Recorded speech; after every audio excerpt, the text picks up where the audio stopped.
جو اس نے مجھ پر کیا. تو مال اللہ کا ایک فضل ہے, کئی فضل میں سے, کئی فائدوں میں سے, یہ اسلامی تصور ہے. اور ہر فضل کے تعلق سے آخرت میں پوچھ ہونے والی ہے. تو مال بھی ایک فضل ہے, اس کے تعلق سے بھی پوچھ ہونے والی ہے. یاد رکھیے, پوچھ ہونے والی ہے, پوچھ ہونے والی, اس لیے کہ نعمت ہے یہ.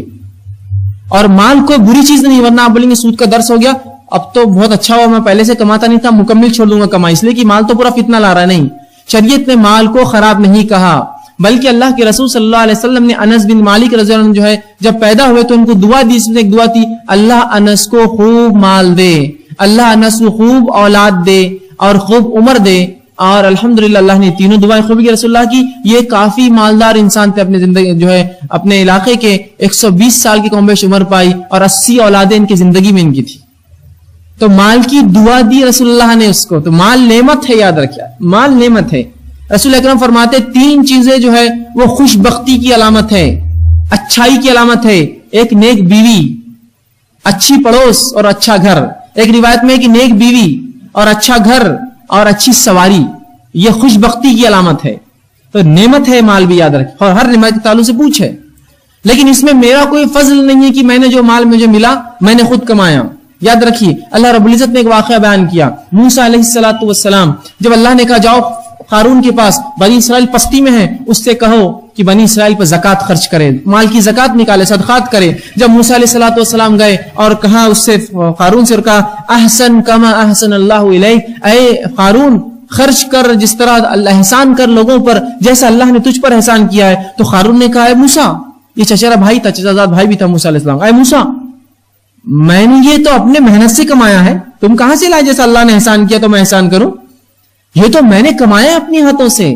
شریعت کہتی مال تم نے نہیں, اللہ کا فضل ہے تم پر, تم نے جو کچھ کیا وہ محنت ہے. اور کئی لوگ یاد رکھیے اتنی محنت کرتے ہیں کہ سر کا پسینہ پیروں تک آتا ہے, پھر بھی رات میں 10 روپے اور 20 روپے ملتے ہیں.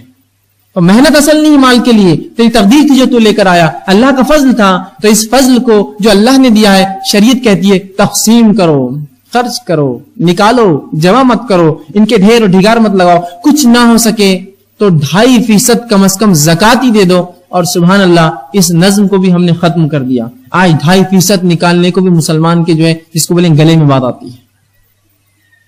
کسی نے ایک بار سوال کیا کہ شریعت کی زکات کیا ہے, فقہ کی زکات کیا ہے؟ تو ایک سلف میں سے انہوں نے کہا فقہ کی زکات تو یہ ہے کہ تو 2.5% جو ہے اپنے مال کا خرچ کر دے. ٹھیک. پھر انہوں نے کہا محبت کی زکات کیا ہے, مطلب میں جو خرچ کرنا چاہوں اس کا کیا ہے؟ تو کہا تو 97.5% خرچ کر دے اور 2.5 اپنے لیے رکھ, یہ محبت کی زکات ہے. مطلب سب کچھ خرچ کر دے, شریعت یہ چاہتی ہے.